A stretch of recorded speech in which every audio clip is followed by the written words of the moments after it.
রাসূল বলেন, মান করা সূরাতা ইয়াসিন ফি সাদরিন নাহার কুদিয়াত হাওয়াইজুহু, যে ব্যক্তি দিনের শুরু ভাগে সূরা ইয়াসিন তেলাওয়াত করবে, সারা দিনের সমস্ত প্রয়োজন রব্বুল আলামিন তার পুরা করে দিবেন। বারবার দোয়া করি, দোয়াও করি না, এমন যে একটা অবস্থা। রাসূল বলেছেন, ইস্তাগফির কুল্লা ইয়াউমিন ৭০ মাররা, উম্মত ডেইলি প্রত্যেক দিন ৭০ বার আল্লাহর নিকট তওবা ইস্তেগফার করো। আমার জীবনে দিন যা সপ্তাহ যায়, মাস যা বছর যায়, পুরো বছর একদিন সালাত ও তওবা করে আল্লাহর নিকট তওবা করার তৌফিক আমার হয় না। আল্লাহর নিকট তওবা করার তৌফিক আমার হয় না, অথচ আমার রাসূল দৈনিক ৭০ বার আল্লাহর নিকট তওবা করতেন। এই জন্য যে ব্যক্তি, আমি যদি আল্লাহর ডাকে সাড়া দিই, আল্লাহ আমার ডাকে সাড়া দেবে। আল্লাহ বলেছেন, বান্দা তুমি ৫ ওয়াক্ত নামাজ পড়ো। এইভাবে সকাল বিকাল ফেরেশতারা বান্দার আমলনামা আল্লাহর নিকট পেশ করে। নাম্বার ২, সাপ্তাহিক আমলনামা ফেরেশতারা আল্লাহর দরবারে উঠান। এটা কখন?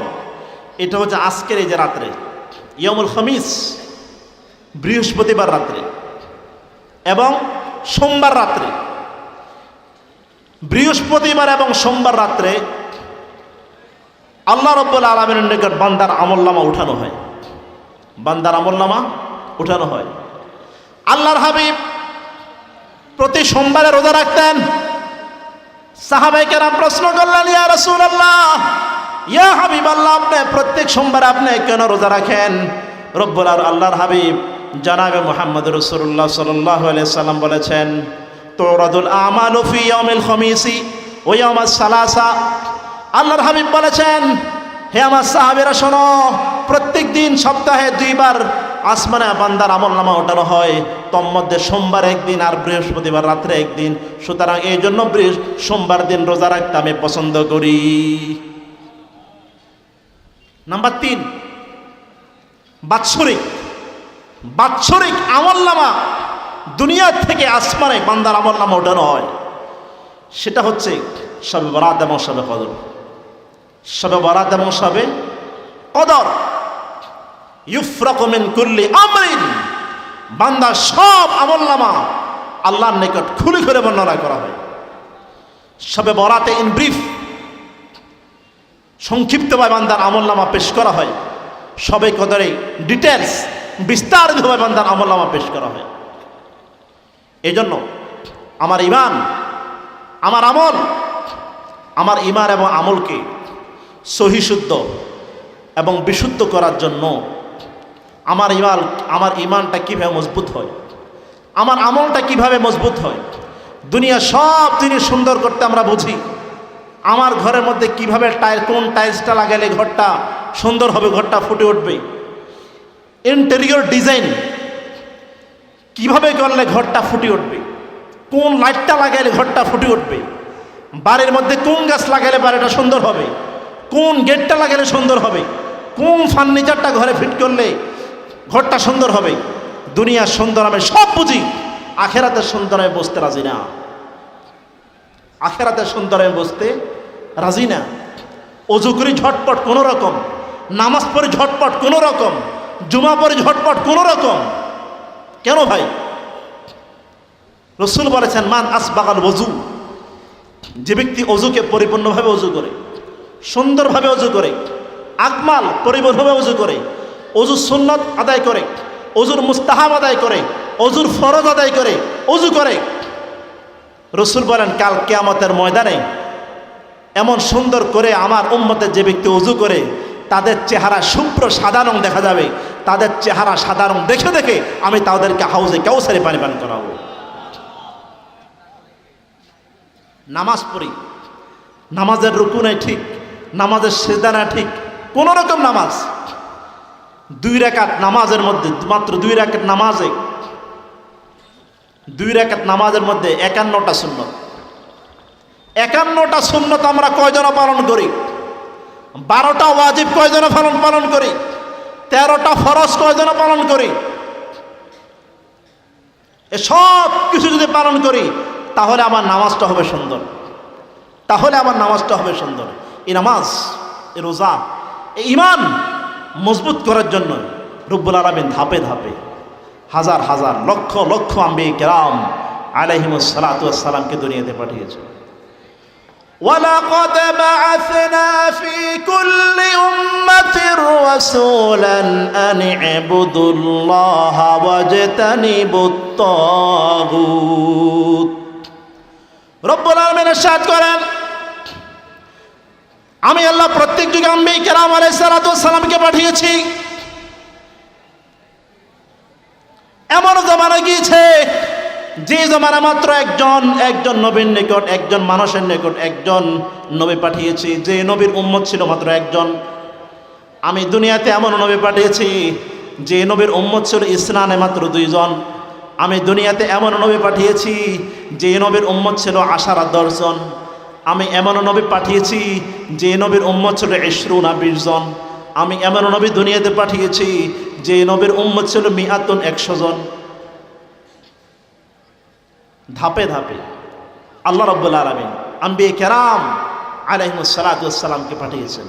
মেসেজ ছিল মাত্র একটা, মেসেজ একটা, আনি ইবুদুল্লাহ ওয়াজতানিবুত তাগুত। আনি ইবুদুল্লাহ ওয়াজতানিবুত তাগুত। ইবাদত হবে জমিনে কার? আল্লাহর। ইবাদত হবে কার? আল্লাহর। قل إن صلاتي ونسكي ومحياي ومماتي لله رب العالمين। হে নবী, আপনি বলে দেন, আমার নামাজ হবে আল্লাহর জন্য, আমার রোজা হবে আল্লাহর জন্য, আমার হজ হবে আল্লাহর জন্য, আমার যাকাত হবে আল্লাহর জন্য, আমি হজ করব আল্লাহর জন্য, আমি সন্তান যখন চাবো কার নিকট চাবো? আল্লাহর নিকট চাবো। কার নিকট?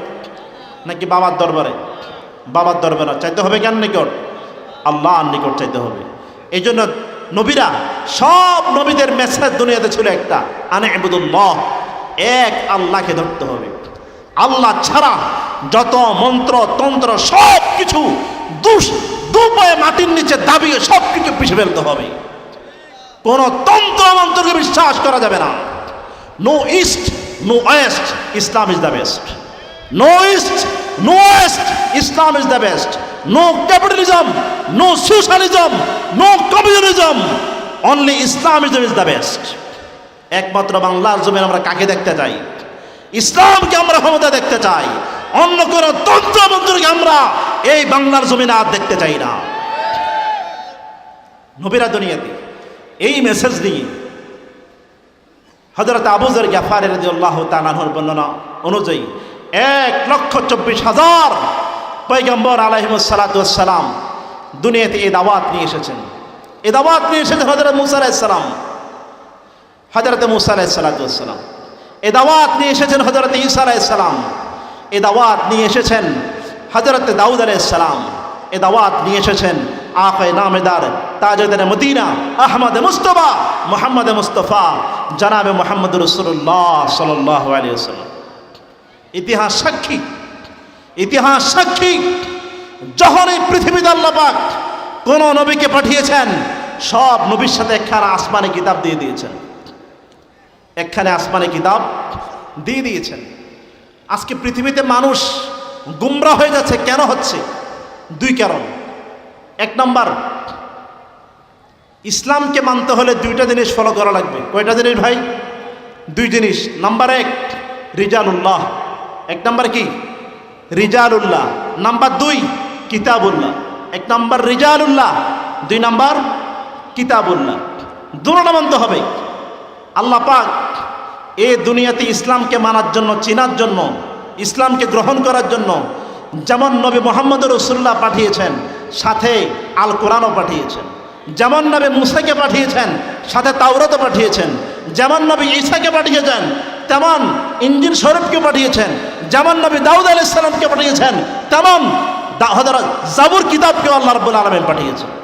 সুতরাং এর থেকে প্রতীয়মান হয় ইসলামকে ফলো করার জন্য, জানার জন্য, মানার জন্য যেমন রিজালুল্লাহ দরকার, তেমন কিতাবুল্লাহ দরকার। সুতরাং যদি কেউ বলে আমরা কিতাবুল্লাহ দরকার নাই, আমাদের কিতাবুল্লাহ দরকার নাই, আমাদের বাবাই যথেষ্ট, আমাদের বাবা যা করে তাই ঠিক, কিসের কোরআন? কোরআন, কিসের হাদিস? এ ধরনের একটা গ্রুপ বাংলাদেশে আছে না নাই? কিবা আছে না নাই? যারা কোরআন হাদিস বিশ্বাস করতে চায় না, যারা শুধু বাবা যেটা বলে সেটা ঠিক বলে।